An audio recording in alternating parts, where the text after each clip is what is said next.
votre émission Cœur à cœur, je vous salue au nom de Jésus. Comment Dieu exauce nos prières dans la nouvelle alliance. Les principes fondamentaux de la prière fervente du juste. Qu'est-ce que la prière de la foi? C'est la première question. La deuxième, que veut dire la prière selon la volonté de Dieu? La troisième, que veut dire la persévérance dans la prière? La Bible elle s'explique par elle-même, tout se concorde, tout s'emboîte.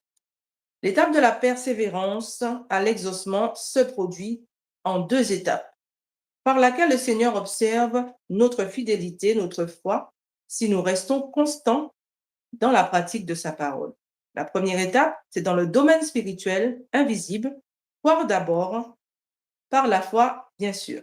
La deuxième étape, dans le domaine physique, qui est rattaché à la persévérance. Jean 15, 7.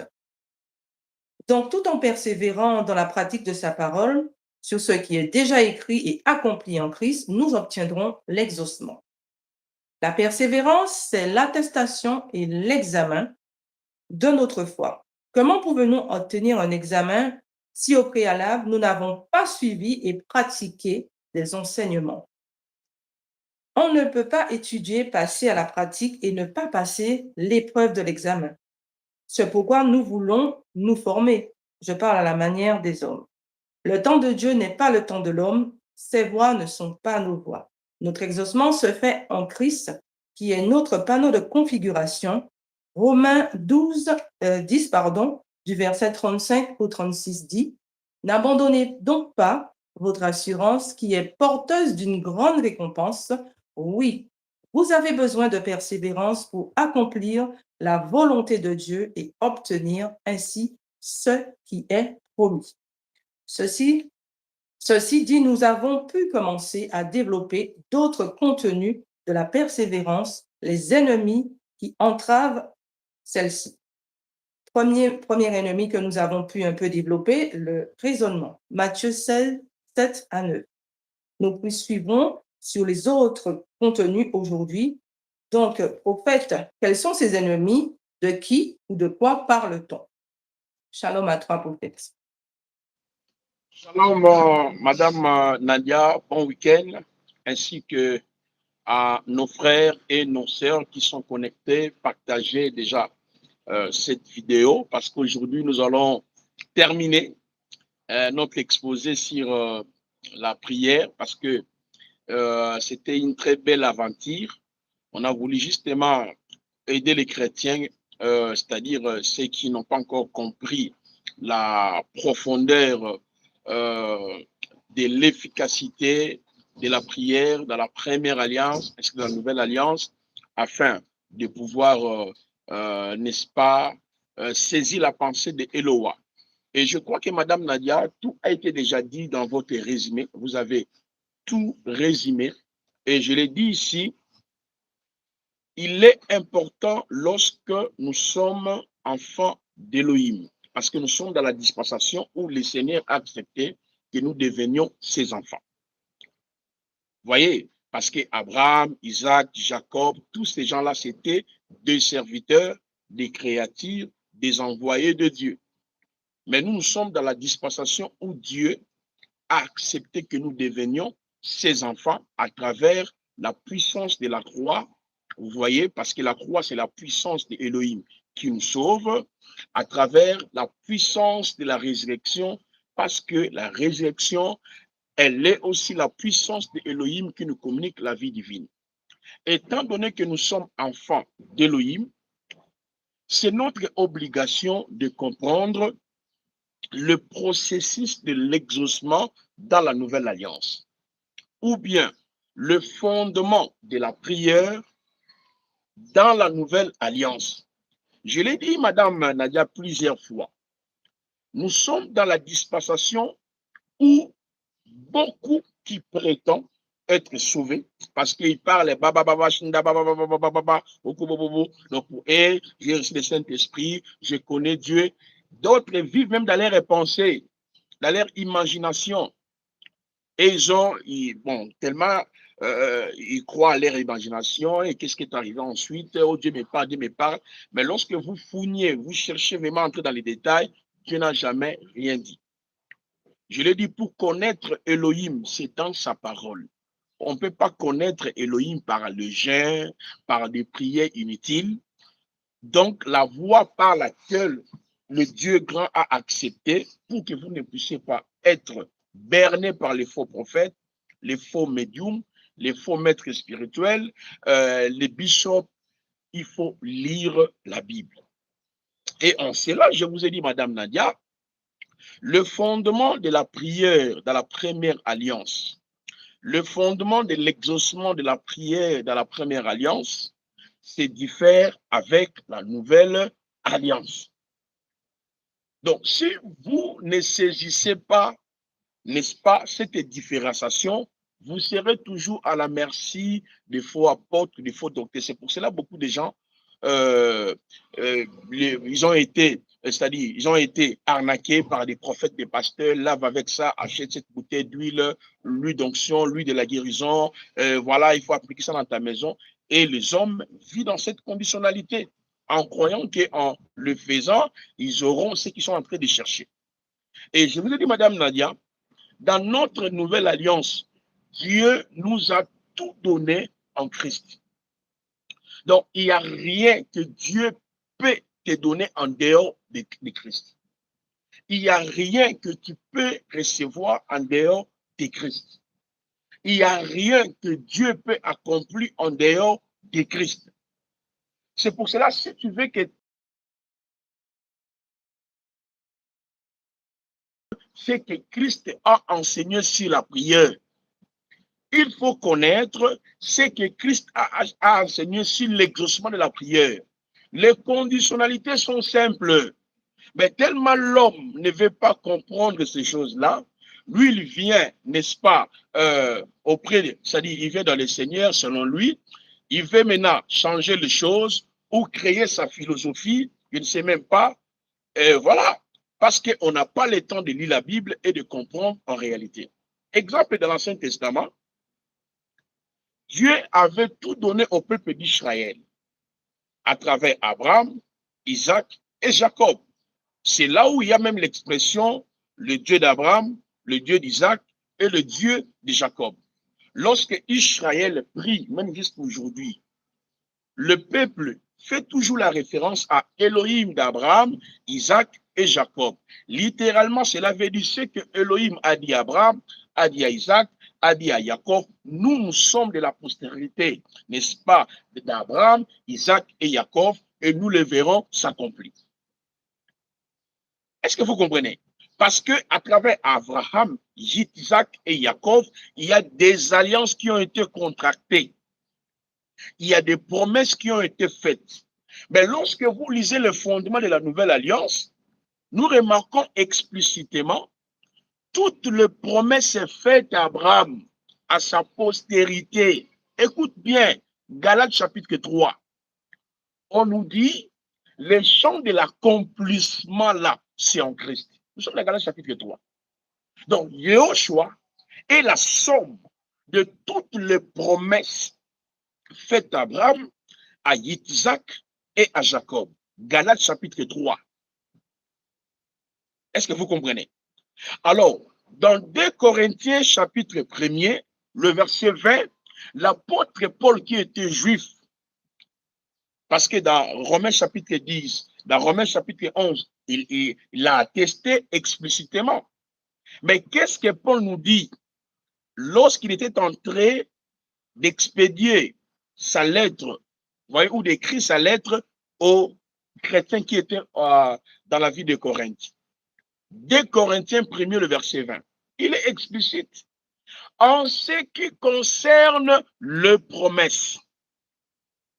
Regardez, hein, parce que dans Romains 9, madame, il faudrait que les gens comprennent, hein, parce qu'on veut conclure. Dans Romains 9, le verset 4 à 6, il dit, l'apôtre Paul lui-même, il dit, les promesses, les cultes, l'adoption, le patriarche, la gloire. Là, nous sommes dans Romains 9, 4 et 6. Il dit, était pour Israël. Et il a attesté de quel est sorti le Mashiach. Mais le même Paul va nous ramener dans une nouvelle perspective de la réalisation de ce dont Dieu a dit à Abraham, à Isaac et à Jacob. Galates 3, 19, 20, 21, 22, 23, allez même jusqu'à la fin. Il est en train d'expliquer, c'est par la foi que nous sommes devenus héritiers. Ce n'est plus par les œuvres, mais par la foi. Il dit aussi, toutes les promesses là qu'il y avait faites à Abraham, nous sommes dans le livre de la Genèse, chapitre 12, depuis le verset 1er jusqu'au verset, Madame Nadia, 13. Mais je paraphrase d'une manière laconique. Dans ces passages-là, il y a 3 sortes de promesses. La promesse particulière, Elohim a dit, je te bénirai Abraham. Il y a 2, la promesse universelle, l'universalité de la promesse. Il dit, celui qui te bénira sera béni. Toutes les familles de la terre seront bénies à cause de toi. Madame Nadia. Il y a aussi la promesse liée à sa progéniture, la promesse nationale rattachée à sa postérité. C'est pour cela que Yahweh a entériné justement, écoute bien, il a entériné justement ce qu'il avait dit à Abraham, à Isaac et à Jacob et à Israël. Vous voyez ça? Mais lorsque l'apôtre Paul, qui était juif, qui était aussi bénéficiaire de ces promesses-là, parce qu'il est sorti dans cette filiation. Mais il va présenter un autre tableau pour dire toutes les promesses-là faites à nos pères, Galates 3, l'accomplissement est en Christ. C'est par la foi que nous accédons dans cette promesse-là, ou dans ces promesses-là. Et il va encore accentuer sa déclaration en disant dans 2 Corinthiens 1er, le verset 20, en ce qui concerne les promesses, le oui et la main, c'est à Abraham, à Isaac, c'est à Jacob, non, c'est en Christ. Donc, littéralement, Elohim a dit oui à ta guérison, oui à ta prospérité, oui à ton bonheur, oui à ton miracle, oui à ton mariage, à Abraham, à Esther, à Isaac, c'est en Christ. C'est pour cette raison-là, je vous avais dit, dans la nouvelle alliance, il n'y a que 2 principes fondamentaux.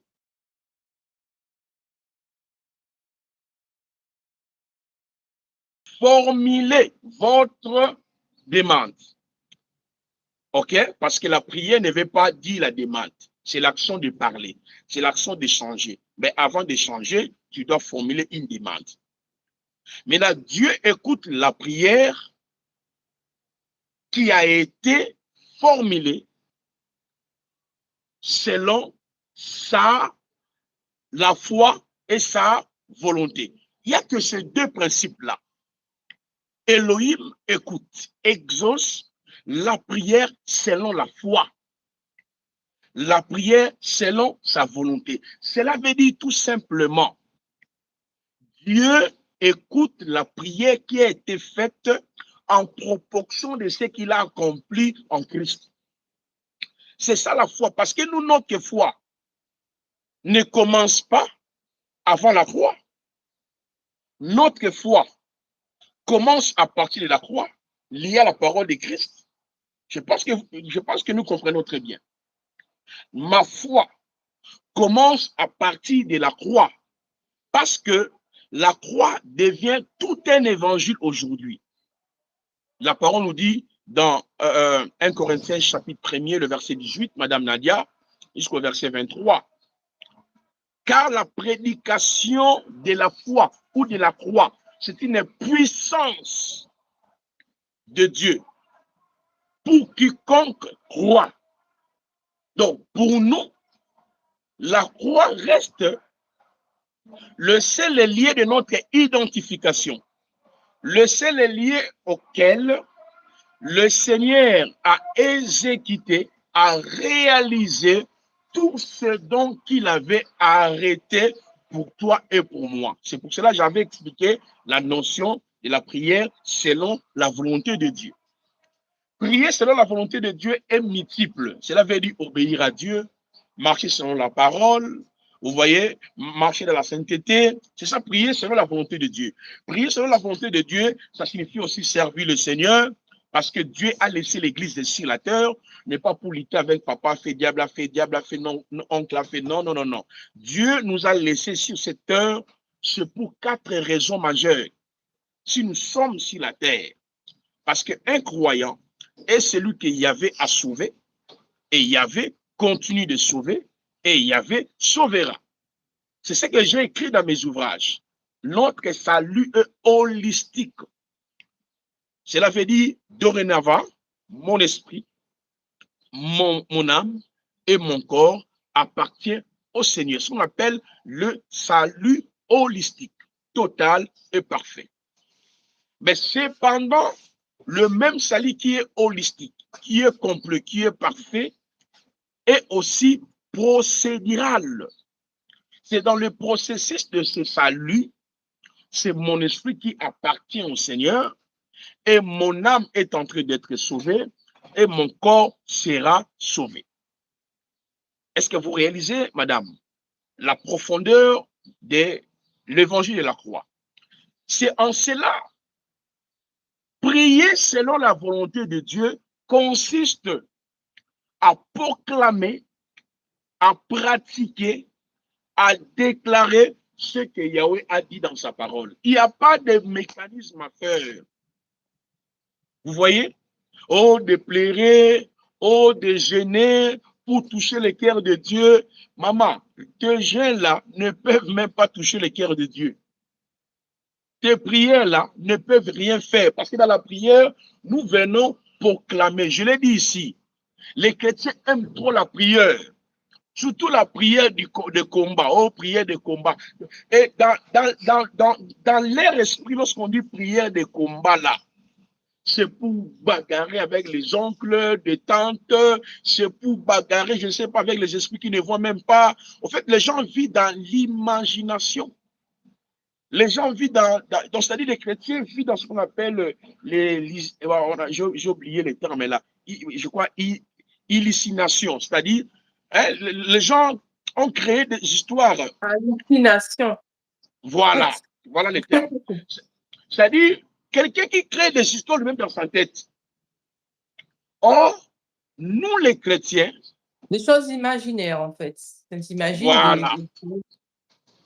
Nous les chrétiens, tout notre.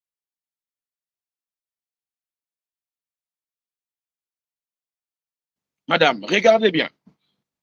Je vous ai dit que la prière faite selon la volonté de Dieu est tellement claire, Il y a Éphésiens chapitre 1, Éphésiens chapitre 2, Éphésiens chapitre 3. C'est ce qui révèle la volonté de Yahweh pour nous.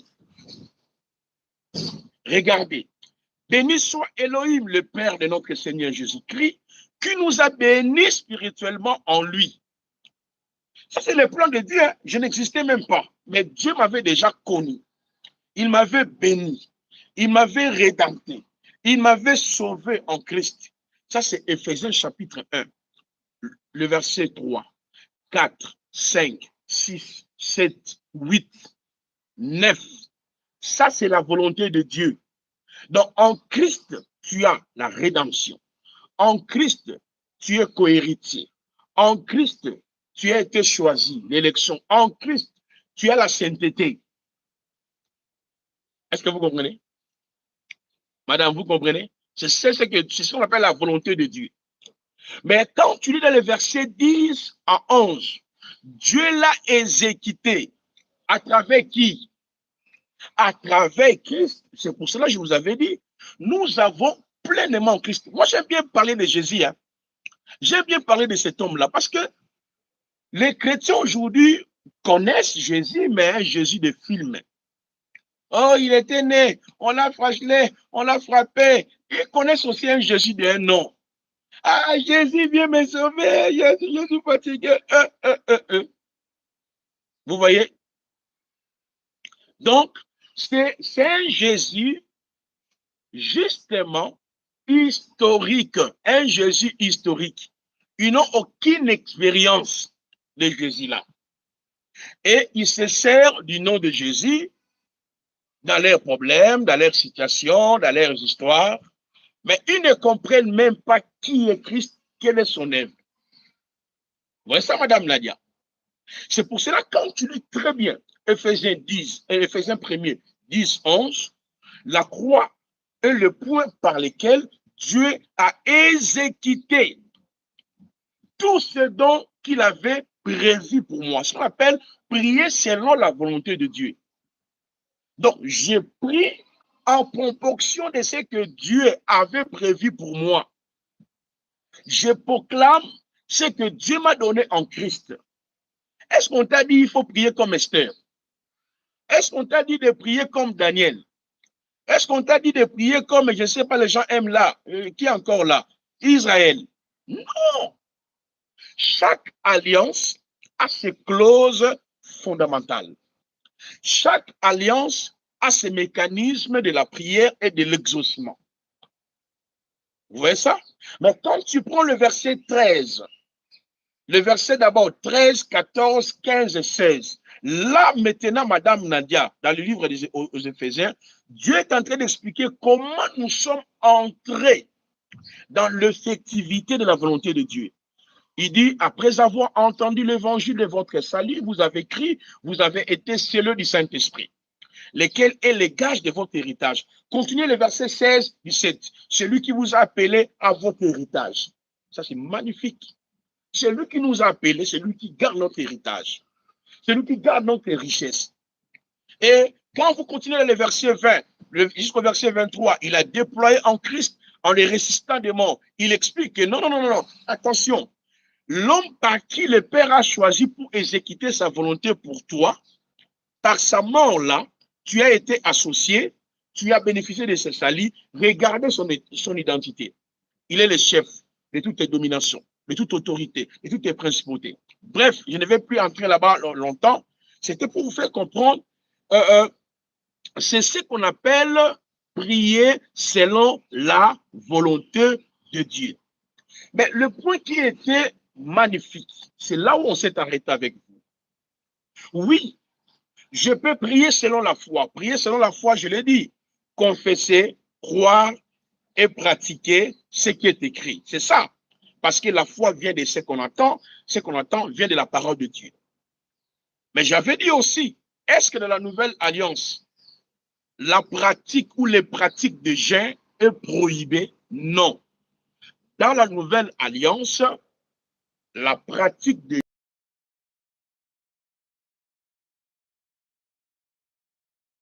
vous ne pouvez pas, regardez bien Madame Nadia, associer le jeûne à l'exaucement. Parce que quand déjà dans votre pensée, tu vis de cette façon-là, tu n'as rien compris de la croix. Parce que Dieu ne peut rien nous donner par le jeûne, par la prière. Il nous a tout donné à travers la croix. Dans la prière, nous venons proclamer ce que nous possédons déjà en Christ. C'est pour cela que je vous avais dit, c'est-à-dire dans la première alliance, le jeûne occupait une place importante dans le cadre de l'exaucement. Et quand vous fourniez très bien dans la première alliance, tous ces gens-là qui ont jeûné, lorsqu'ils ont fini, Dieu les avait exaucés. Regardez bien, lisez tous ces textes, allez voir, faites une étude particulière et vous le verrez après avoir jeûné et prié, et Dieu avait l'habilité de l'exaucer. Mais dans la nouvelle alliance, les choses changent. Dieu exauce sa propre volonté.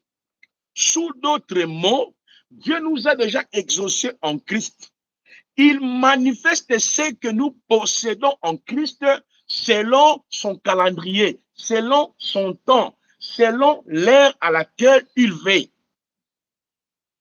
C'est pour cette raison que je vous avais dit, dans le domaine de l'exaucement de la prière, parce que quelqu'un peut dire, oui, je prie selon la foi, je confesse, je pratique, je prie selon la volonté de Dieu, je fais tout, mais pourquoi il n'y a pas l'exaucement? Celui qui peut tenir de tels genres de discours, Madame Nadia, ceci démontre en effet qu'il n'a rien compris de la vie chrétienne. Vous m'entendez?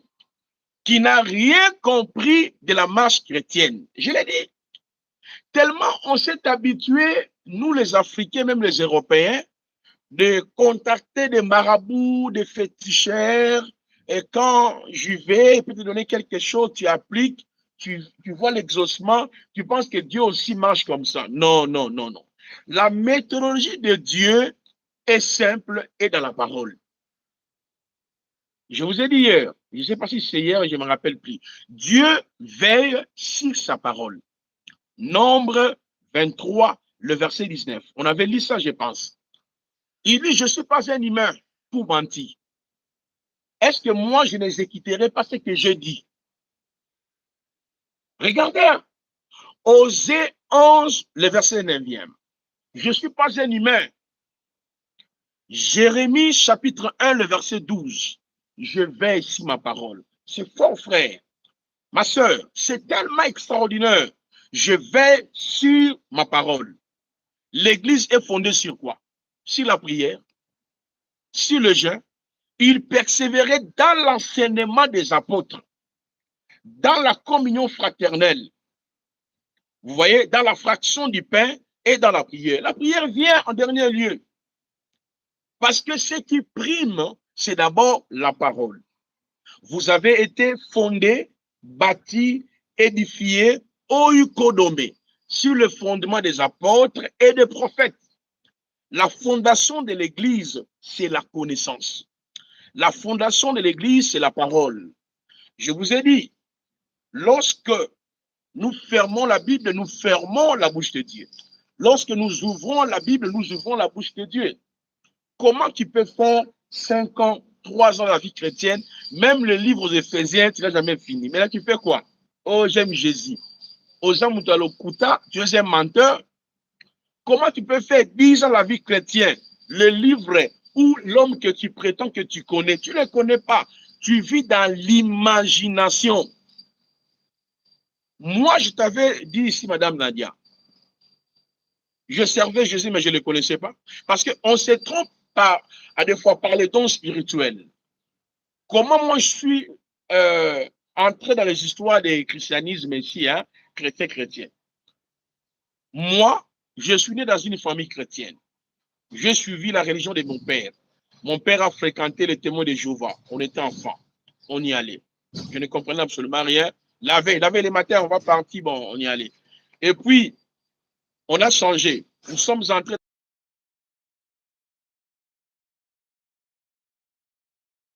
Suivre nos parents. Et par après, nous sommes allés dans une église là qu'on appelle des Mormons, l'église des saints des derniers jours. C'est là où j'avais quand même compris des choses. J'ai été baptisé, on était là, on servait toute la famille. Je suivais la religion de mes parents. Et par après, vers les années, je pense 97 ou 98, mon père était malade. Vraiment, il fallait la guérison. On est allé voir les médecins. Il n'y avait aucune suite favorable. Et c'est en ce moment-là, on est tombé avec un pasteur qui a commencé à dire, tu vois, cette maladie-ci, il va mourir dans 1 mois. Jusqu'à maintenant, mon père n'est pas encore mort. Hein. Mais on a eu des pressions terribles. Il va mourir dans 1 mois. Je vois, c'est tel. Nous, on était encore enfants. Et puis, j'avais mes grandes sœurs. La panique s'est installée dans la famille. Ça vient de votre oncle, c'est tel oncle, c'est tel tante, c'est tel ceci. Donc, ce sont des prophéties qui nous ont séparés avec tout le monde. Donc, vous restez avec les prophètes dans la prière et dans le jeûne. Vous n'avez même pas le temps de voir vos cousins, vos copains, parce que vous avez peur. Ce sont des sorciers, ils vont vous manger, ils vont prendre votre étoile. Tu vois un peu le christianisme. Donc, le christianisme, c'est une religion qui consiste à installer la peur. C'est une forme de la colonisation psychologique. Donc, on va te coloniser, t'embriller, Donc, tu es imbibé dans une pensée où la peur s'installe. Et en même temps, tu te détaches à tout le monde est suspect. Ton oncle est suspect. Ta tante est suspect. Et puis, toutes nos prières étaient seulement contre nos tantes, le fait, nos oncles. Et quand on voyait nos cousins venaient à la maison, vous êtes toujours à la chambre, vous fuyez. Il ne faut pas manger. Déjà, vous recevez des prescriptions à la maison. Il ne faut pas manger, il est sorcier. C'est dans cette atmosphère-là, Madame Nadia, j'ai progressé. C'est aussi le cas de plusieurs chrétiens, où chaque jour, on luttait contre Satan, on luttait contre les démons. Tout ce que vous connaissez dans la Bible, Jésus a guéri, a multiplié le pain, Jésus est mort pour moi, bon, on ne comprenait absolument rien, il faut beaucoup gêner, il y a des combats, il faut faire les offrandes. Et Dieu aussi, dans sa souveraineté, il a commencé à se manifester. Je vis des guérisons, je vis, on prie pour les gens, les aveugles recouvrent la vie, on voit des femmes stériles qui reçoivent des enfants. Il y avait beaucoup de choses dans ce sens-là. Et j'ai évolué avec ça. Mais j'ai parlé d'un Jésus que je ne connaissais même pas. J'ai parlé d'un Jésus que je ne comprenais même pas. Parce qu'on m'avait présenté un Jésus, il faut le croire, il faut prier, il faut gêner. Et je ne comprenais même pas le bénéfice de Jésus là. À des fois, Jésus est Dieu, il n'est pas Dieu, il est fils de Dieu, il est prophète. Donc, quand je priais, je voyais, il y a un Père au ciel, il y a le Saint-Esprit à côté, il y a Jésus. Regardez tous ces... Donc, en fait, c'est cette confusion qui régnait dans ma tête. C'est le cas de plusieurs chrétiens. C'est pour cela que moi, je doute quand quelqu'un me dit, j'ai fait 30 ans avec le Seigneur. Restez avec des 30 ans, 20 ans. Quand tu raconteras l'évangile de la croix, tu vas te poser la question, est-ce que Dieu a été sauvé moi? J'ai été vraiment sauvé. J'avais compris cet homme-là. C'est pour cette raison, madame, la pensée là règne jusqu'aujourd'hui. Et beaucoup de pasteurs à l'heure actuelle sont victimes de ce genre de prophéties. Maintenant, qu'est-ce que lui va enseigner aux autres? On enseigne seulement ce que tu as réussi. On transmet toujours ce que tu as réussi. C'est pour cela, dans nos églises, il n'y a que les hôtels, il n'y a que Satan, il n'y a que le jeûne, il n'y a que les démons, il n'y a que les offrandes, il n'y a que la prière, mercredi combat, vendredi combat, on revient encore. Le combat qu'on fait, combat, ça ne se termine pas. Et ça nous a même entraîné maintenant dans les chaos. Et ces chaos-là, on n'arrive plus à bien dormir. Ces chaos-là nous a plongé dans la solitude. On n'a plus l'assurance de Jésus-Christ parce qu'on n'a pas eu le temps nous-mêmes de mener une vie chrétienne face à face avec Christ dans sa parole, de lire l'évangile, de comprendre Actes des Apôtres, de comprendre le 21 épîtres et l'Apocalypse. Lorsque je commençais à lire, j'ai dit, ah, donc c'est comme ça. C'est comme ça, il est comme ça. Vous voyez un peu? Alors,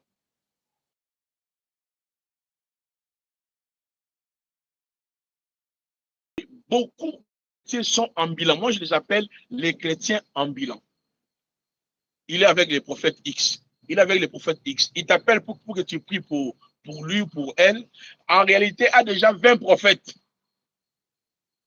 Il t'appelle, vous priez, il prie avec X, il prie avec elle. Mais pose la question, qu'est-ce qu'elle est en train de chercher? Qu'est-ce qu'elle est en train de chercher? Il cherche la prière. Il cherche à être guéri. Oh Seigneur, c'est parce que les gens n'ont pas compris la notion de l'exaucement dans la nouvelle alliance. Je l'ai dit, Madame Nadia, l'exaucement dans la nouvelle alliance se fait à deux niveaux. Il y a le niveau invisible. Le niveau invisible, cela veut dire quoi? Ce que je demande déjà à Dieu, Dieu me l'a accordé à travers Christ. C'est pour cela que Jésus-Christ a dit, tout ce que vous demanderez en priant en mon nom, croyez-vous que vous l'avez déjà reçu? Comment on doit recevoir quelque chose qu'on n'a pas vu? Mais on nous dit seulement de croire. Parce que croire, le verbe croire, c'est un élément de la foi. Parce que le terme foi, qui vient du mot grec pistis, ça signifie confiance, fidélité et sécurité. Mais comment il m'a dit, quand je demande, je suis déjà en possession de la chose. C'est parce que le Seigneur a exprimé sa volonté à travers lui, à la croix. Donc, la croix reste le puissant de tous mes besoins, de toutes mes passions, de tous mes soucis, de tous mes problèmes. Le puissant, c'est la croix.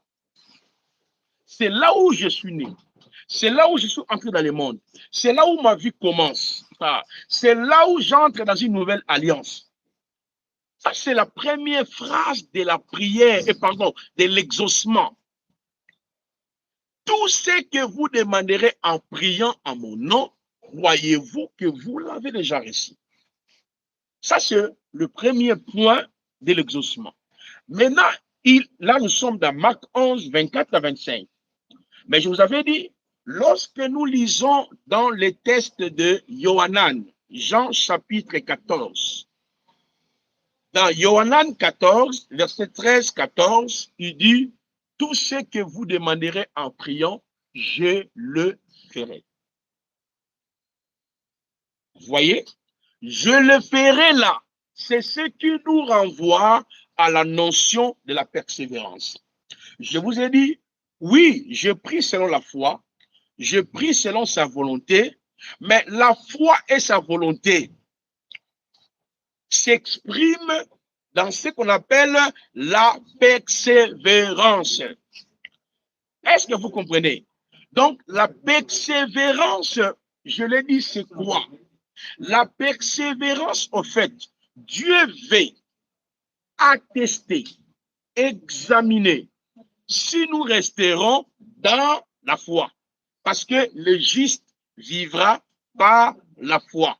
La vie chrétienne est basée sur la foi. Mais la foi vient d'où? Elle vient de la parole du Christ. Et puis, dans la persévérance, il n'y a pas seulement l'attestation de la foi. Dieu peut nous passer dans des situations tragiques. Il peut nous traverser dans des moments compliqués. Pourquoi? Dans la persévérance, il y a les épreuves, il y a les afflictions, il y a la tribulation, il y a le combat. Imaginez Paul, grand prédicateur, il pouvait guérir, faire des miracles, mais lui-même était malade. Il a prié 2-3 fois. Dieu lui a dit, ah, monsieur, ma grâce te suffit. C'est-à-dire, il y a des situations où tu peux prier selon la foi, la volonté, mais tu te poses beaucoup de questions, mais pourquoi le Seigneur ne peut pas me guérir aussitôt? Ah, c'est ça la notion de la persévérance. Il te met en face de tes épreuves, des difficultés. Pourquoi? Il est en train de te guiser, en train de te faire comprendre qui il est. Maintenant, toi, tu dois vivre selon la foi. Est-ce que je dis selon ta foi? Est-ce que je dis selon ta croyance? C'est pour cette raison, Madame Nadia, je vous ai fait comprendre, la foi d'Élohim a ses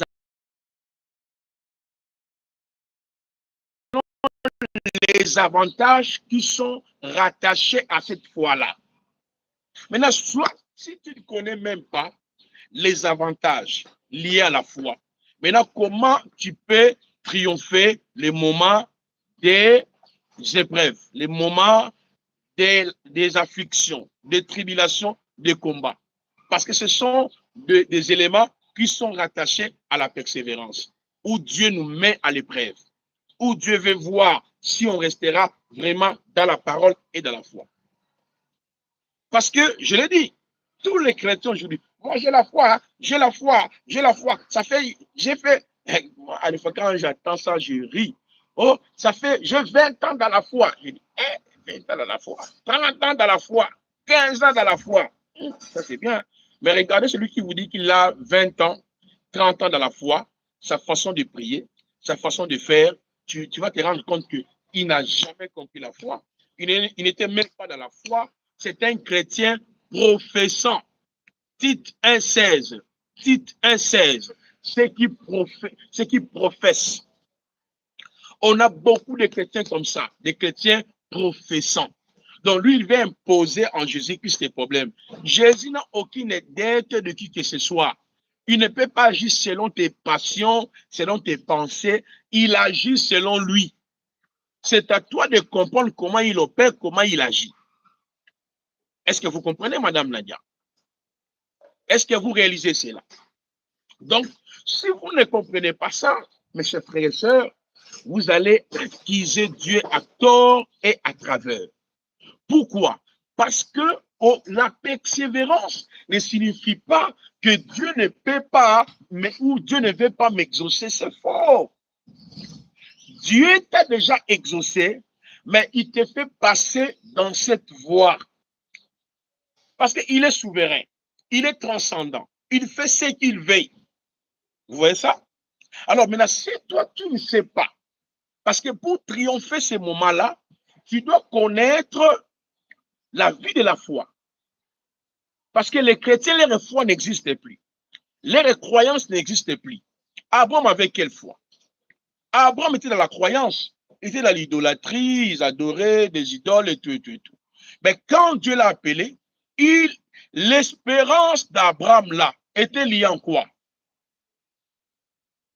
Dis-moi, Madame Nadia, la croyance d'Abraham était basée à qui? L'assurance d'Abraham était liée à qui? À son père, à sa mère.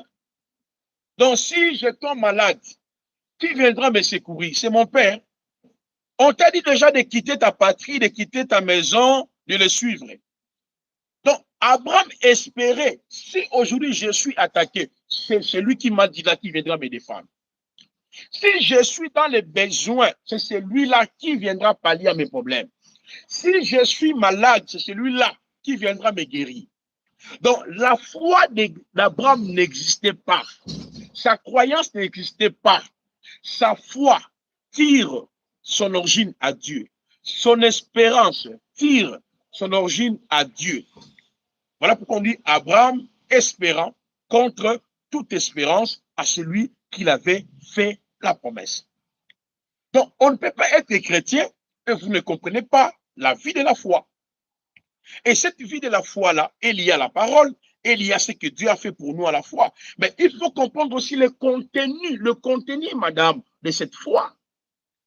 Il y a les avantages de la foi que j'avais abordés. Toi, tu ne connais même pas l'imputation, la rédemption, la justification, la glorification, la raison. Maintenant, tu es quel genre de chrétien? Tu as quelle foi? Tu as tes croyants, tu n'as même pas la foi. Oh, j'ai la foi, je vais réussir. J'ai la foi, j'avancerai. Ceux qui sont en Christ, ils ont déjà tout ça là. Tout. La foi de Christ les a mis dans une position supérieure. Tu ne connais même pas la Bible. Parce que quand tu lis Éphésiens 1, Éphésiens 2, Éphésiens 3, c'est magnifique. C'est notre identité, c'est notre position, c'est notre héritage spirituel en Christ. Quelle est ma prière là qui va me faire avancer? Quels sont mes jeunes là qui vont faire avancer? C'est ce que Christ, c'est ce que Dieu a fait à travers Christ qui m'a permis d'avancer. C'est à moi de confesser cela.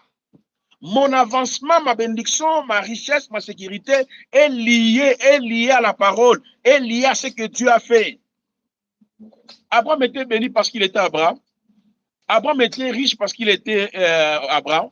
C'est lorsque Dieu lui a dit de quitter sa vie parce qu'il tout change. Donc l'orientation de sa vie, la prospérité de sa vie, la gloire que cet homme a eue, tout était lié à Dieu. Sa destinée était liée à Dieu. Mais vous, on vous fait toujours croire que c'est ton oncle, c'est ta tante qui est au village. Comment quelqu'un qui est au village, il te bloque et puis tu crois à ces bêtises-là? Un être aimé qui n'est pas omniprésent, qui n'est pas omniscient, qui n'est pas omnipotent. Toi qui crois vraiment que c'est ma maman qui marche avec moi. Toi-même, tu es sorcier. Vous voyez? C'est ça en fait le christianisme d'aujourd'hui. Et ces gens-là aiment la prière. On doit prier qui? On va prier pour que Dieu fasse quoi? Parce que tu n'es pas encore sauvé. Parce que celui qui a été sauvé, il comprendra son identité dans la parole. Si c'est ma mère qui m'attaque, il sait ce que la parole nous dit, priez pour ceux qui vous persécutent. Tu ne peux pas prendre ta maman comme, je ne sais pas, champ de tir. Pour toi, par contre, ta maman sera pour toi un sujet de prière. Jésus vous a dit de ne pas vous venger, mais vous faites retour à l'envoyeur, retour à l'expéditeur, on casse, on détruit, on envoie le feu. Vous voyez ça? et puis tu dis que non, je ne vois pas l'exaucement. Tu es dans des bêtises. Comment Dieu peut pallier à de telles bêtises? Parce que ceux qui sont en Christ, ils savent très bien leur vie est entre les mains du Seigneur. Il est clair, personne ne vous ravira entre les mains. Si je traverse dans les moments difficiles, parce que dans la foi en Christ, il y a les épreuves dans la foi. Au-delà des avantages de la foi, nous avons la propitiation, nous avons la substitution, nous avons la rançon, nous avons la purification, la justification. Ce sont les éléments qui me montrent mon identité en Christ. Mais attention, dans la foi, il y a aussi les épreuves dans la foi. Il y a des tribulations, il y a des moments, des attaques, il y a des moments de faux témoignages, il y a des moments où, voilà, tu peux subir les attaques, tu peux subir la moquerie des gens. Ce sont les éléments de la foi. Est-ce que vous comprenez? Et je l'ai dit, Madame Nadia, au-delà de cela, il y a les ennemis de la foi. Dans la persévérance, quand tu veux vraiment vivre la vraie vie chrétienne là, ah, madame, une fois que vous comprenez les éléments que je suis en train d'évoquer, tu ne seras jamais lié aux hommes. C'est pour cela, vous voyez certains gens, oh, il faut prier à minuit, il faut prier à 2 heures. C'est en ce moment-là que les sorciers opèrent. Maman, allez dormir. Frère, allez dormir. Pourquoi tu peux gaspiller depuis ton corps? Oh, il faut prier à minuit, parce qu'en ce moment-là, quand on prie à minuit, les sorciers opèrent. Frère, le mystère, pourquoi Jésus priait? Jésus priait à minuit, il nous a dit de prier à minuit pour qu'il puisse nous exaucer. Quel genre de compréhension de la parole? Donc Jésus nous a dit qu'il faut prier à 4 heures, 5 heures. Il y a des gens comme ça. Et les prédicateurs prennent leurs expériences, ils amènent ça dans la parole. Comme lui, il avait prié à minuit, Dieu l'a exaucé. Il dit qu'il faut prier seulement à minuit. Non, non, non, non. Jésus n'a jamais prescrit n'a jamais prescrit cette voie pour qu'il nous exauce. Il n'y a que 2 voies de l'exaucement. La prière faite selon la foi, la prière faite selon sa volonté. Je peux prier à minuit, je peux prier à 2 heures, je peux prier à 3 heures, prier à 4 heures. La Bible n'a jamais dit que c'est seulement à minuit, minuit, 1 heure, 2 heures, 3 heures, 4 heures que les sorciers opèrent. Qui vous a dit ça? On vous dit que votre adversaire, le diable, rôde comme un lion. Il rôde comme un lion. On vous a dit qu'il rôde à minuit. Tout ça, c'est manque de connaissance parce qu'on ne lit même pas la Bible. On ne sait même pas ce que la Bible dit sur Satan. On ne sait même pas ce que la Bible dit sur les démons. Dans cet ouvrage ici, je l'ai écrit. Les triomphes des croyants par la croix, par la foi et par le Saint-Esprit. J'ai abordé ça. Que dit la Bible sur Satan? Que dit la Bible sur les œuvres de Satan? Que dit la Bible sur la mission de Satan? Que dit la Bible sur les démons? Que dit la Bible sur les œuvres des démons? Que dit la Bible sur la mission des démons? Que dit la Bible sur la fin de Satan ou le sort de Satan? Que dit la Bible sur le sort des démons? Toi, tu ne connais même pas. Oh, minuit. Comme quelqu'un m'avait dit, oh non, prophète, vous savez, quand on prie à minuit là, il y a des anges là, des diables qui opèrent. Vraiment, il faut vraiment à minuit, à l'heure de minuit, ils ont même des thèmes, ils ont créé même des thèmes. Ah! À l'heure de minuit, pour rencontrer qui? Pour aller rencontrer qui? Satan qui t'attend là-bas à minuit. Donc, ça dit, si nous sommes, bon, prenons par exemple, je suis en Martinique, comme tu es en Martinique là, il y a combien de bon, parlons en termes de population, je prends par exemple, il y a 50 000 populations en Martinique. Maintenant, si 50 000 là, il y a 20 000 qui sont chrétiennes. Vous voyez? Maintenant, le prophète nous a dit qu'il faut prier à minuit. Parce que Satan, les démons opèrent à minuit. Mais la Bible te dit que Satan n'est pas omniprésent. Donc, si nous tous, nous allons prier à minuit, 20 millions de chrétiens, 20 000 chrétiens à minuit, on est en train de chercher Satan qui n'est même pas omniprésent. Donc, si Satan est dans la maison de X, il ne peut pas être dans la maison de L, Y. Vous voyez que ce sont des théories que les hommes ont établies dans le but de berner, de contrôler les gens. Je dis, le christianisme, c'est vraiment une religion très dangereuse. Hein. Hein, la religion la plus dangereuse. Nous avons tendance de dire les Blancs nous ont colonisés, nous ont tout pillé. Mais la colonisation aujourd'hui, c'est entre les mains de nous, les pasteurs, les prophètes, les docteurs, où on peut rendre quelqu'un fou, on peut rendre quelqu'un indépendant, on peut rendre quelqu'un, on peut manipuler quelqu'un à niveau élevé. Quand tu lis la Bible, on te dit que Satan n'est pas omniprésent. Mais nous avons fait que Satan soit omniprésent. Dans toutes les prières des chrétiens, il n'y a que Satan. Qui ne dort sans citer Satan? Qui ne dort sans détruire les œuvres du diable? On a commencé à détruire 10 ans, 15 ans. Il est fort, hein? Qui ne dort pas sans lier Satan, lier les démons? Qui ne dort pas sans détruire les hôtels? Vous voyez? Ça, c'est très dangereux, je vous dis la vérité. C'est très dangereux. Mais quand tu lis la Bible te dit, tu es assis avec Christ dans le lieu élevé. Quand tu lis la Bible te dit, tu as le pouvoir de chasser les démons au cas où tu es attaqué. Quand tu lis la Bible te montre, tu as le pouvoir de résister à Satan avec une foi ferme. Quand tu lis la Bible te dit, tu es avec Christ jusqu'à la fin du temps. Quand tu lis la Bible te dit, avec la foi que tu as en Christ, tu peux être haï des gens, attaqué, passer dans les moments de la souffrance, dans les moments de tribulation, dans les moments de montée, dans les moments de disette. On n'a pas dit que c'est Satan, diable, oncle. Quand tu lis la Bible t'appelle au renoncement, aux pratiques de ce monde. Quand tu lis la Bible te dit marcher dans la vérité de la parole. Quand tu lis la Bible te dit marcher dans la sainteté, marcher dans la sanctification, marcher. Mais les gens oublient tout ça là. Ils veulent culpabiliser, c'est-à-dire imputer tout sur Satan. Je vous ai raconté hier l'histoire, quand j'étais parti dans le monde des ténèbres, comment Satan était avec les anges, en train de rire, combien nous les acculons à chaque fois que c'est Satan, le diable. Oh, la parole dit, nous sommes le fils de la lumière. Et Dieu nous a transportés dans le royaume de la lumière. Et dans cette réunion-là, moi j'ai assisté, Satan et ses démons en train de dire, oh, toi, démon X, regardez là-bas, on te combat là-bas au Congo. Je coupe, démon de la pauvreté, je coupe, démon de malédiction, je coupe. Je dis, moi je suis ici, oh, je ne peux même pas aller au Congo. Depuis qu'on est au Congo, je n'ai jamais parti là-bas. Et ils ont crié. Maintenant, Satan, c'est-à-dire, moi là, chaque jour, je suis acquis. Oh, j'ai fait ceci. C'est le diable. Ça vient du diable. Maintenant, comment je peux être que partout en même temps? Le monde est tellement vaste.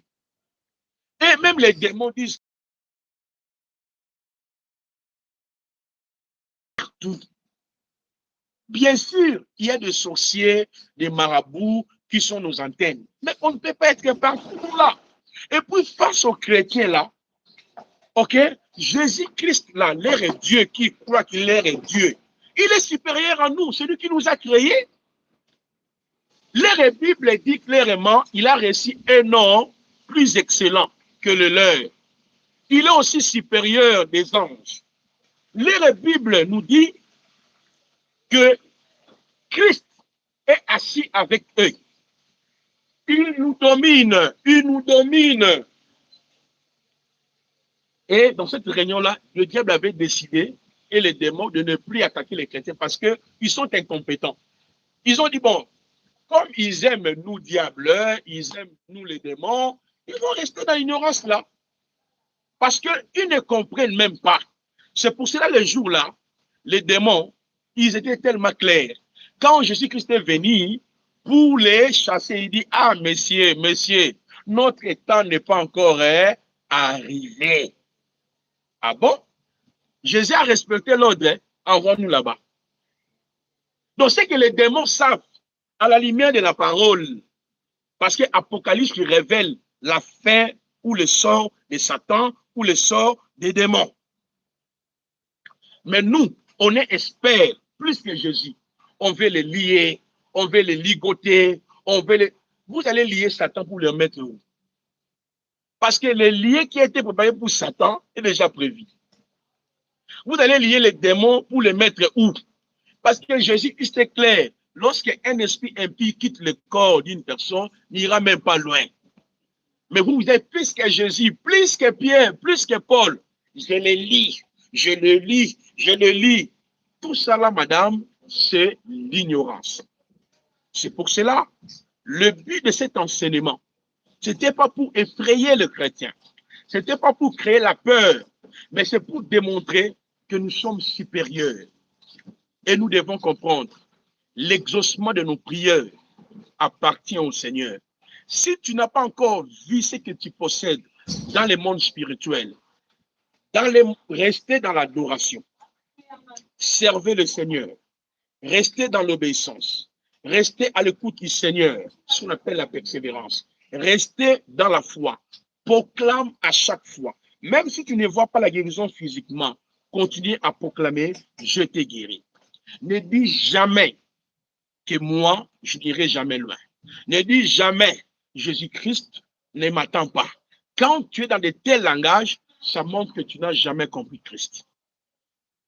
La persévérance, je l'ai dit hier, il y a les ennemis de la foi. Un, les raisonnements. Beaucoup de chrétiens vivent dans le passé, vivent dans les raisonnements comme si Christ n'a rien fait pour eux. Le deuxième ennemi de la foi, c'est le doute. Beaucoup de gens doutent, même quand je presse comme ça, ils disent, ah, mais moi j'ai mes problèmes, moi j'ai mes combats. Vous voyez, le doute qui s'installe dans ton cœur. Parce que toi, tu crois plus qu'à la prière, plus qu'au jeûne, qu'au moins qu'à la parole. Donc, pour toi, la parole ne t'intéresse pas. Mais Satan lui-même, il avait compris la force de la parole. Il a dit à Yoshua, il est écrit à ton sujet. Il savait que dans les jardins d'Éden, pour terrasser Adam et Ève, il devait passer par la parole. Parce que, à travers la parole, Adam et Ève dominaient 3 axes. Les oiseaux du ciel, les animaux aquatiques, les animaux de la forêt. La parole a une puissance. À travers la parole, Dieu dit, domine, sire, sire, sire. Donc, la parole libérée par Dieu permettait à Adam de régner parce que Dieu n'est pas un menteur. Est-ce qu'Adam ne régnait pas? Il régnait. Est-ce qu'il ne contrôlait pas? Il contrôlait. Qu'est-ce qui a donné, a prévalu, a donné la parole et a donné l'autorité, la gloire à Adam et Ève? C'était quoi? Ce que Dieu avait dit. Shema, shema, shema. Écoute. Et le diable, connaissant l'efficacité de la parole, parce qu'il sait, Dieu a tout créé par la parole. Au commencement, la terre était informe et vie. Il n'y avait rien, il n'y avait rien. Il sait, il connaît bien. Il dit non, pour prendre le contrôle de l'être humain, je ferai qu'il soit ignorant de la parole. Je ferai de sorte qu'il ignore ce que Dieu lui a dit. Je vais ajouter. Il commence à ajouter. Il ajoute. Il crée le doute. Il falsifie. Et qu'est-ce qui est arrivé ensuite? Adam a tout perdu. Jésus-Christ est venu. Il nous a laissé sa parole. Il dit, Père, tout ce que tu m'avais dit, je les ai donnés. Il nous a enseigné à travers ses apôtres. Il nous a laissé la Bible. Aujourd'hui, les chrétiens ne croient plus à la parole. C'est que les gens aiment. Pendant des heures, 3 heures, rababababa, les sorciers de ma famille, aujourd'hui le feu, les démons de ma famille, le feu, là où on a mis ma vie. Oh, toi, en Christ, avec Christ, oh, dans la parole, on te dit, Jésus t'a sauvé. Tu es le temple de Dieu. Tu es l'épouse du Seigneur. Tu es le peuple saint, mais un peuple saint est l'épouse du Seigneur. Celui qui prétend qu'il est chrétien, regardez comment il prie et ce qu'il fait. Tu vois le travail que le diable a fait. Maintenant, comme les diables n'opèrent pas seul, il envoie les faux apôtres, il envoie les faux prophètes, il envoie les faux témoignages. Les gens viennent avec leurs expériences, ils viennent avec leur parcours pour embriller les gens, pour imbiber les gens dans des confusions énormes. Paul était clair, madame, je vais clôturer par cette phrase. Paul était clair. 2 Corinthiens 11, 3 jusqu'au verset 13. Il a dit aux chrétiens de Corinthe, attention, je crains que vos pensées ne se corrompent, ne se détournent de la simplicité de l'évangile. Madame, de la simplicité de l'évangile. Il a dit, il y a un autre Dieu et il y a un autre Jésus. Il y a un autre esprit. Il y a un autre évangile. Je vous assure, la main sur, sur ma poitrine. Madame, aujourd'hui, les chrétiens vivent par un autre évangile. Les chrétiens vivent aujourd'hui par un autre esprit. Ils vivent aujourd'hui par un autre Jésus.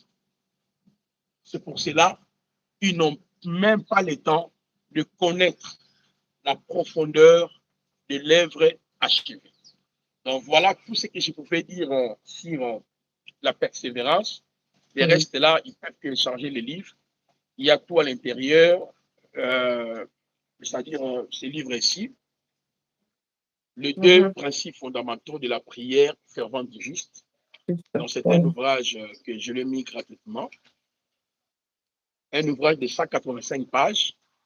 Il y a aussi des livres qui peuvent acheter en ligne, et toujours via le même site.